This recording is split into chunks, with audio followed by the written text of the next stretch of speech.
All right, let me introduce this morning to our conversation this morning.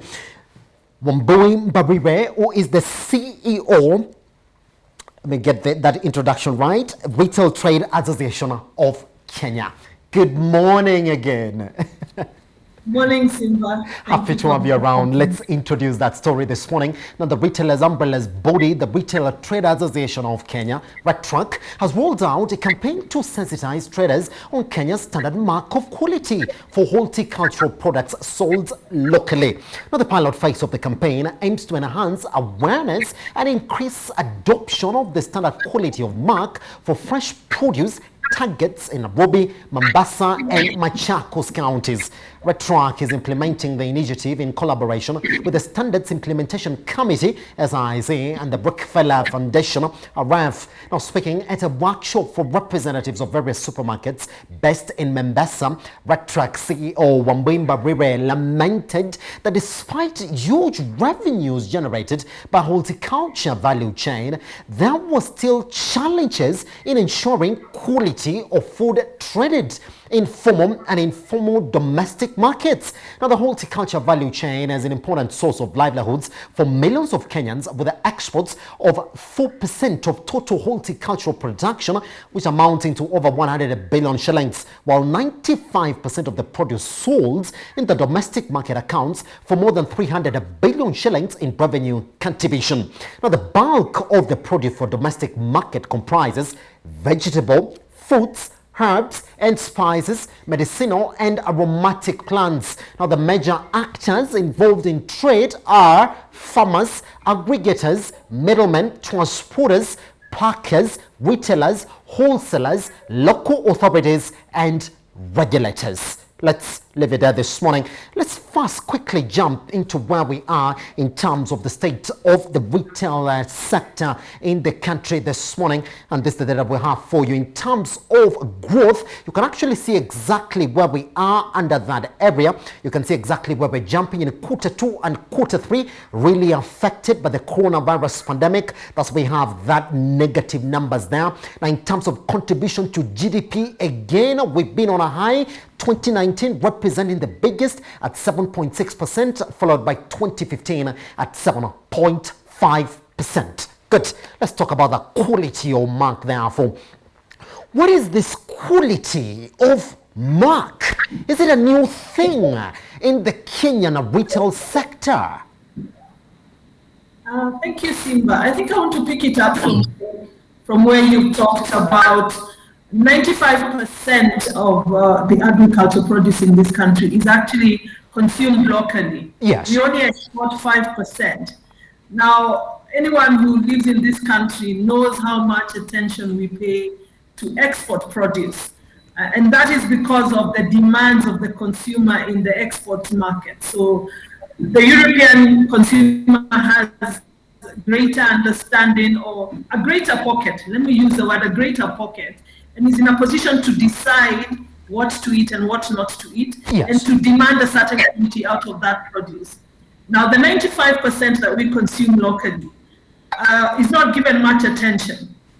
Look at any of our open air markets, look at the environment around it, look at the hygiene around it. There's not a lot of attention paid, even as we grow. How are we growing it? When we fertilize, when we harvest, how long do we wait before we put it into the market after we spray it? There's not a lot of attention given to that. So sometime about 5 years ago, Kenya Bureau of Standards actually wrote this standard. The standard is called KS 1758.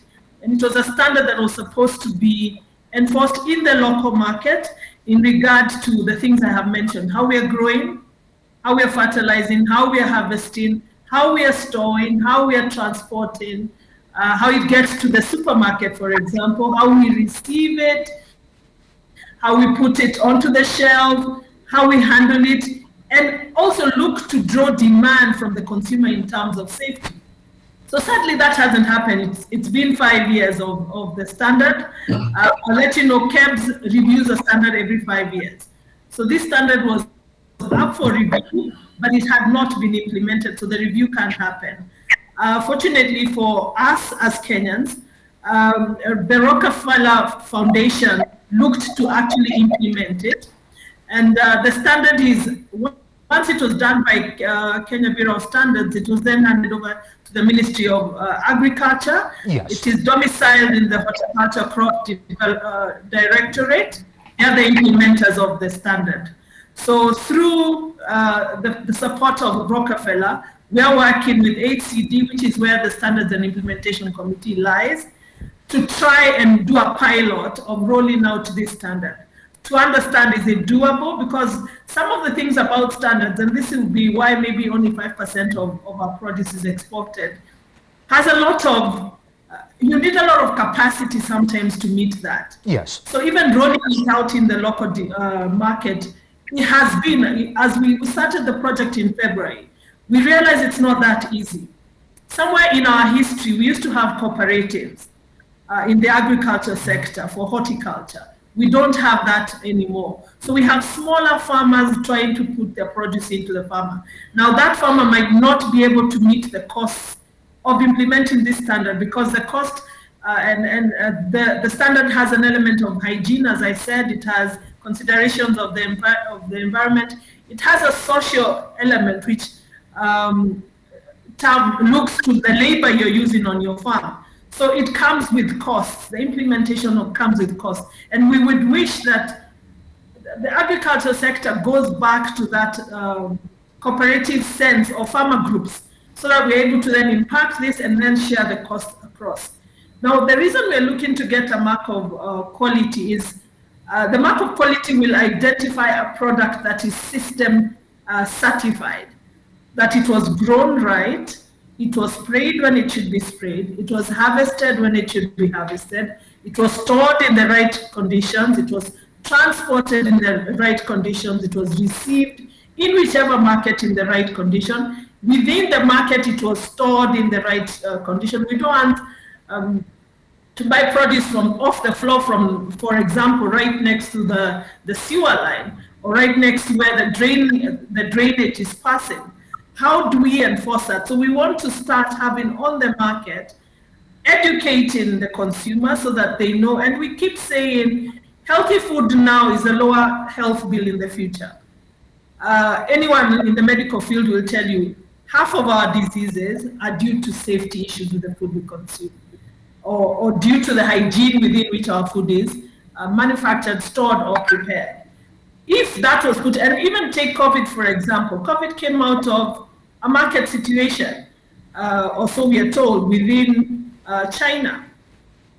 It came out of the condition of the food, whatever food it was. Somebody else says any meat is good meat. So even if it was bat, if it is a bat that had been in the right condition, it would not have had that. So we're looking to educate, and using the mark, teach Kenyans to identify a produce on a shelf or in an informal market with that mark, that sticker, that shows you that this one is system certified.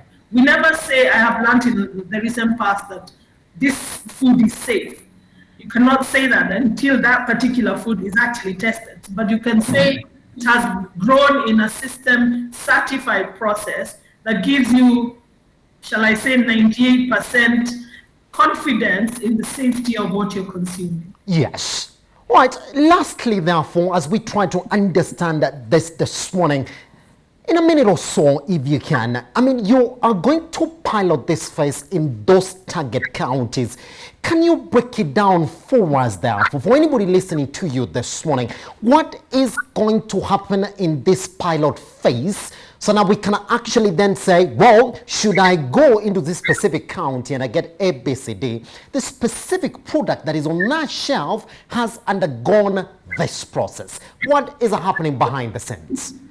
Okay, so the pilot farm, the pilot part of this project, yes, includes identify. So first, we've done the training of supermarket employees who handle food. The buyer, the receiver, the person on the shelf. Yes. Then we've gone backwards and impacted the same knowledge on their suppliers, the people who grow for them, the people who supply to them.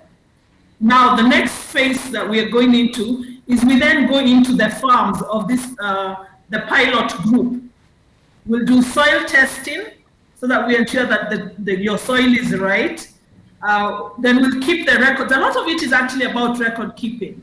So we test the soil, we plant, we identify now it's time for weeding, now it's time for fertilizer, now it's time for spraying, now it's time for weeding, it's time to harvest. We have harvested. Have we done the last spray? It is now 2 weeks since we sprayed. We brought it into the market after the 2 weeks of spraying. It has been received. It has been transported in the right hygienic van. So we're not looking to use, we see like, for example, tomatoes poured into a pickup. That's not necessarily hygienic because they're exposed to elements in the air, exhaust fumes, just general dirt in the air. So has it been transported effectively? We receive it in the same hygienic way. We handle it in the receiving element. We store it. Once that gets onto the shelf, that produce will have that mark. And it will imply that that product is at 98% safe for consumption. Pretty much. Ms. WAMBUI, MBARIRE, the CEO, Retailer Traders Association of Kenya, thank you very much for making time to speak to us this morning here at Metropole Television on that much needed quality of mark in 95% of the agricultural produce that we consume here locally. Thank you very much, Simba, but I won't go without saying this again. We say Kenyans are very pocket-led, and I'm sure earlier you were talking about the economy. Yes. And the fact we are pocket-led tends to make people look to buy, to make your 100 bob run as far as it can run. Yes. Food is not necessarily more expensive, but it is food that allows you to have a cheaper health bill tomorrow. So let's rally the consumers around demanding, because if we do not demand lead this process, the way the Europeans do, it might not take root. So let's rally consumers behind demanding for safe food so that we have a lower health bill and a hospital bill in the future. Thank you very much for having me. Talk about proper ramifications of that. Thank you very much. I can't wait for the complete rollout of this. I might be part and parcel of it now. Moving on, the National House has ordered Kenya Power to make public the identity owners of the power producer farms who were paid 50.2 billion shillings in sales to the utility firm in the year to June 2020. Chairman of the Public Investment Committee, Abdul Swamad Nasser, said Kenya Power is required to reveal its 17 power purchase agreements, PPAs, signed with the various firms by close of business yesterday, Wednesday. So probably they've done it. That's what we're hoping for. Now, books by the power provider indicated that 82.1 billion was used to purchase power in the financial year 2020, accounting for over half of its operating costs. Wow. Now, the Public Investment Committee did not grant Kenya Power Managing Director Bernard Ngugi, who had attempted to forestall their disclosure, citing confidentiality. His wish in what they termed should be an open process for a listed company. President Uhuru Kenyatta in March appointed a task force to review PPA signed between Kenya Power and all electricity generators to renegotiate energy prices and other terms downwards. That's why it makes it. Before we cross over to RUFAS this morning, let's look at what is left of Kenya Power in terms of their performance. That's where we are. You can actually see that negative point there.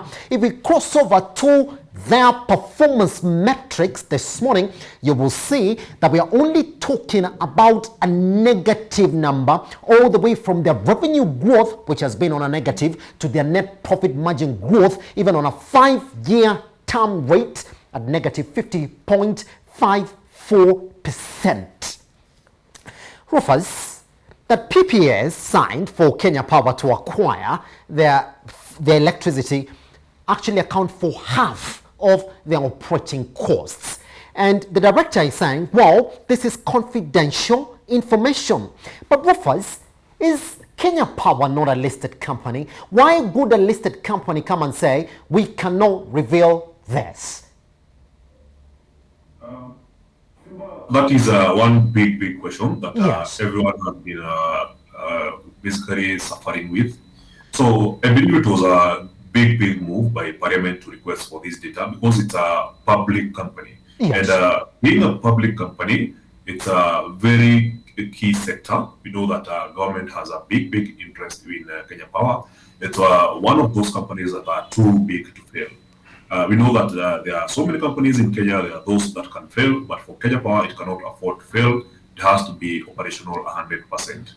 So when it comes to shareholding, the company has a responsibility to the shareholders. They need to tell the shareholders that these are the deals we are making, this is how we are earning our revenues, by being transparent on their expenditures and as well as the sales and revenues that they are making on each and every quarter or semi-annually. So I believe it's a good move by Parliament. I will be basically waiting to see that information, see the deals that they have made, and hopefully we can open these up and make it a free market. Yes. When we make it a free market, there will be open competition, and this way we'll understand the main reason that companies such as Kengen are preferring to sell more power to the Ethiopian economy rather than the Kenyan economy, where I believe the operating costs would be much lower. So we need to understand the kind of reasoning that is behind these contracts. Yes. Why they are buying from the IPPs rather than buying from Kengen as they used to do previously. Pretty much. If there's some good reasoning, then investors will understand and there will be no much pressure. We'll be focusing on the expenditures and see how the company can play out the operating costs against the revenues they are making, so that eventually they can create some kind of value for their investors. Yes. Rufus, I mean, KPLC's bottom line is not bad. In fact, they've been doing good business. But why are we taking time to really understand where the problem is? Because it's right there, Rufus. Because question is, if a company's bill for acquiring electricity is more than half of their operating expenses, Rufus, and there's this bigger elephant in the room that KPLC gets more power than the economy needs, is it not a direct forward approach to address that key area? And then after that, KPLC will be back again smiling in terms of those numbers. So in my experience, I would say that purchasing electricity is a complex deal. It's not a simple brick and mortar deal where you basically order this amount of gigawatts and then you get it. So Yes. the products are a little bit complex. Nevertheless, it's supposed to be a free market where we don't have such binding contracts. They're supposed to be short term, such that you can respond to changes in the market. So when something happens, let's say one of the producers is using, let's say, oil to produce their electricity. If there's variations in the price of oil, then that supplier can be able to adjust their pricing. So if it's a free market, it makes Yes. it easy for every supplier to price their product well and then get paid in time. So if you look at the current balances between the suppliers and Kenya Power, we know that Kenya Power already owes them a lot of money. They have not completely paid them for the previous power supplied. So I would say, in terms of the contracts that have been signed with these independent power producers, they're supposed to be laid open, make them short term so that they can compete and we can have some form of evaluation every year. If this is the cheaper option, then you go for that. Rufus, there's the plan for the Treasury to bail out Kenya Power. Number one, I would like to understand that from a market perspective. KPLC is a listed company. But why is the government putting in plans to bail out KPLC, Rufus? Is that not meddling with the business of a listed company? What is the process? So right now, I would say that KPLC is highly leveraged, meaning that they have a lot of loans that they have accumulated over time. Yes. And this is in combination with the last mile connectivity project. You know that they expanded reach to reach virtually every Kenyan, even in the most remote areas of Kenya. And those loans have begun to mature, and now the interest payments are weighing down on the company. So when it comes to the operating costs, we already know that over 50% is going to the independent power producers. Then they're also paying salaries, they're also paying interest, and at the same time, they have a responsibility to offer dividends to their clients. Yes. If you look at the past 10 years, KPLC has been paying dividends of over $2 for about 6 out of 10 last years. So for about 4 years, they have paid less than two shillings, not $2. So this less than 2 shillings has only happened in the last 3 years. So if you look at 2019, 2020, and 2018, that's when they paid less than 2 shillings. And this is quite worrying. They have a responsibility to give value to the investors, and they are failing to own that.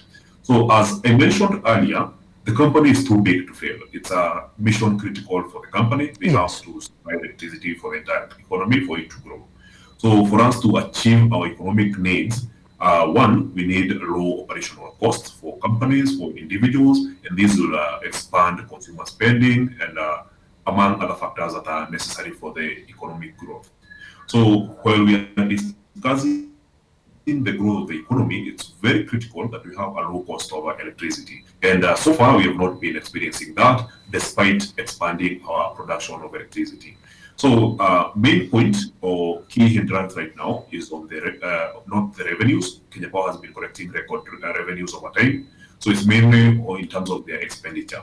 So if the expenditure is mainly based on the IPPs, then that's the main focus. We have to look at these, look at the contracts, break them down, lower the cost, and hopefully once the cost of electricity goes down, then we can have some really good growth in the economy. So it's also a key factor in terms of economic development in this country.